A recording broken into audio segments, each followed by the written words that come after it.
Hola paisanos, just Lyle here, and let me tell you that we probably got the very best water temple in the Legend of Zelda in ages.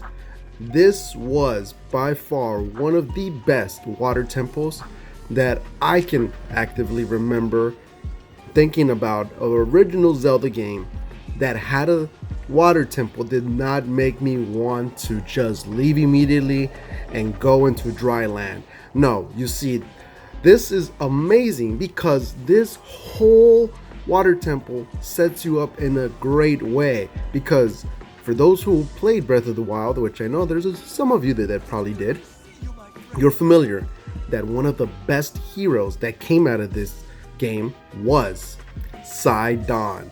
And you know, with Tears of the Kingdom, you knew you were gonna have a returning Sidon. So that means you get to see him, and that was probably the most anticipated moment in going back to Zora's Domain to see what he's been up to, what the prince has been doing and working on, and having to deal with the world being the way it is. You have to realize that Sidon is soon to be taking up the mantle of king, because Dorphion is definitely seen some better days, and it's now Sidon's time to step up. Because if you played Age of Calamity, you know that this man is ready to be the king of the Zoras. So Sidon alone gives this whole water temple mission, main quest, objective, a reason to want to put it at the top.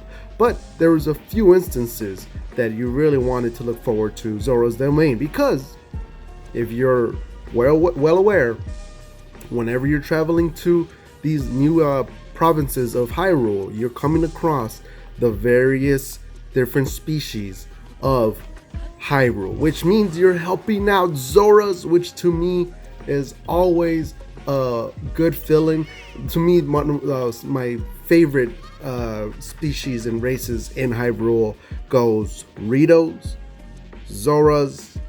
I guess Gerudos will be a different race, I believe. I mean, the way I interpret the different races is that there's the animal being kind of races, and then there's the more human-like people, yeah, because there's the Hylians, which are just regular people, and then Gerudos, which to me will be more normal, human people. I mean, I'm getting off track, but the point being, I want to help out all the Zoras. All the Zoras are nice.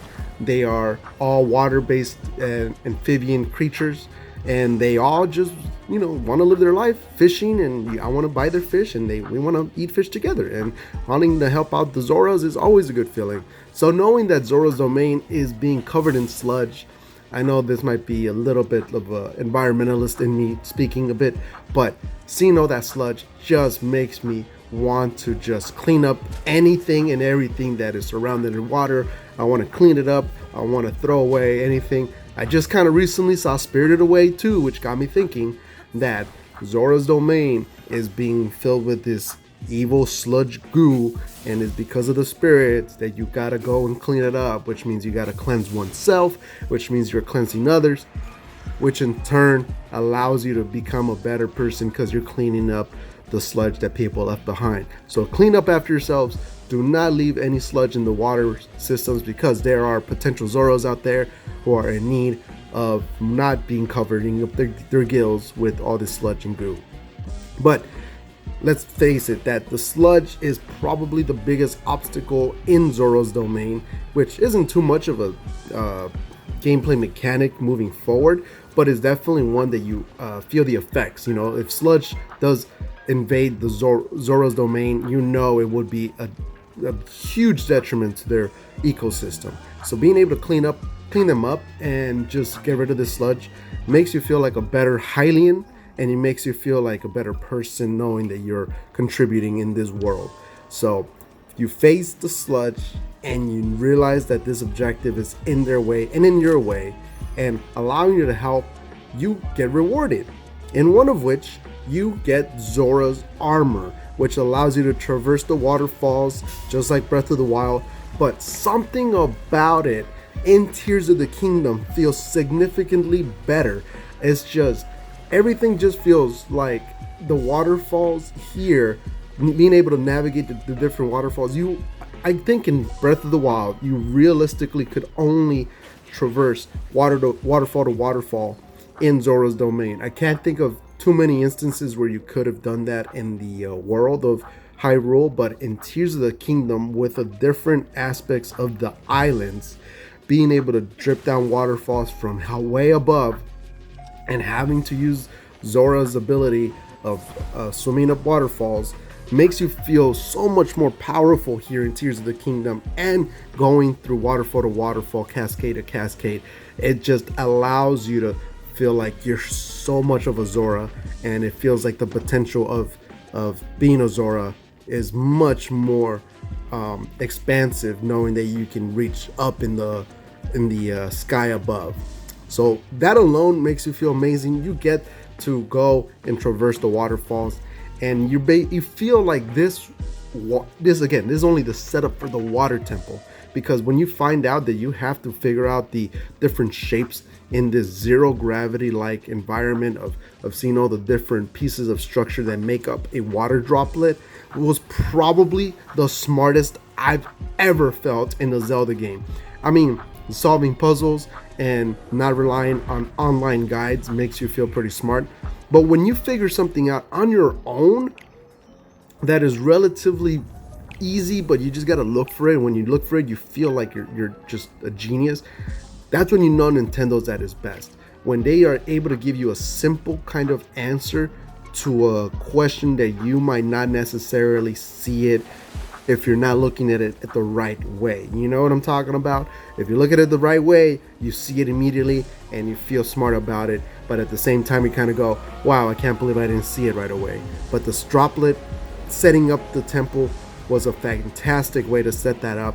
And by the time you actually get your way up to the temple, you're in zero gravity. You're in low gravity, not zero gravity. You're kind of almost zero, but your low gravity allows you to propel yourself in different ways that you're not used to, and it just throws you for a loop. Being able to solve everything in different ways and being able to go from different portions of the temple, it just makes you feel like you're tackling an obstacle that you're not used to, and you're having to evolve and adapt in different ways. And the adapting in different ways is one of the best features about this temple, is because you are able to use the different properties of water and electricity to solve all the different mechanics in this temple.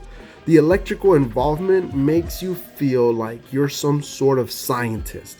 You're figuring out how electricity works, you're figuring out how these water bubbles work, which in turn are probably one of the best Zonai devices that I wish was in real life. Imagine like a little clicker that just bloops up a water bubble, and you're able to use it for whatever. Wash your hands, drink water, being able to conduct electricity, which is probably dangerous when I think about it now, but it'd be pretty cool to do it anyway. But those Zonai devices, the water bubbles, I just wish we had more. I don't even think you get them in the game. I might have not unlocked it yet, but if they do appear in the game, maybe we'll find more creative ways to use them. But being in the water temple, it just felt so smart and innovative in using this new device. Although I feel like in the water temple it's kind of self-contained, so a lot of the stuff you do in the water temple, chances are you won't be able to do it in the overworld. Which also brings up the boss battle, because oh my god, that was one boss battle I was not expecting. I wouldn't say it was innovative, but it definitely flipped the script on that, because it was fantastic to see like a kind of generic, kind of easy like boss who uses its environment. Like when it turns into a shark, that's intimidating, and you really need to use Sidon and use all the different properties of water to take down the shark version of it. So when you face the Mokdorok, it is like probably the funniest yet intimidating thought of like, oh, this little henchling of Ganondorf's army, just your generic little bad guy. small little guy who wants to prove he's tough, and because he's given this power that you're able to do more. So the potential is there for it to be much bigger than it once was, and being able to just be this small little, like, you know, if you were to face this in the overworld, I'm pretty sure it'd be as threatening as a choo-choo, but like giving it its power and making it turn sludge into a real legitimate threat in this boss battle makes it feel like, wow, if all these smaller enemies had some sort of significant power to this extent, Hyrule would be screwed. I mean, it is screwed already if it weren't for, you know, you, the player, Link, saving the world. But for the most part, if this was a small baddie that got some power up of some kind, it could wreck some stuff. But the Water Temple, probably one of the best. Who knew all you need to do was turn down the gravity and add a little bit more water elements in your Water Temple game, and that would have easily made the best Water Temple in ages. I'm trying to think of the last Water Temple that was as entertaining. I'm thinking like Skyward Sword was a good Water Temple, but I think I might be confusing it for a different temple. The one with the Buddha, kind of references of having to like come up from the ground up and finding enlightenment to the very top. I don't know if that was the Water Temple. I mean, that was a great temple, but again, that Skyward Sword came out in 2011, which at this point in time, it's 12 years ago. So that would definitely qualify as ages, because let's see, Breath of the Wild was the most of those dungeons slash divine beasts weren't very memorable. And then we had Link to the Past. I can't quite recall what the Water Temple was that. And even so, that would have been 2013, which would have been 10 years ago, which I believe still qualifies as an age. So yeah, the Water Temple from Tears of the Kingdom, one of the best in ages, which, I mean, at this point, it's almost a damn near fact. But I'll let you guys decide. Write it down in the comment section what you think of the Water Temple. Was it really that good? Was it even close to being a top 10 Water Temple? I mean, out of just pure speculation right now, no idea of even how many Water Temples there are, that's definitely top 5 Water Temples of all time. Definitely beats Ocarina of Time. But let me know in the comment section below what y'all think, what y'all had an experience with the Water Temple, and what you really think of the Mach Turok. We'd love to hear it in the comment section below. This was Just Your Lyle, and I'll check you paisanos in the next one. Later!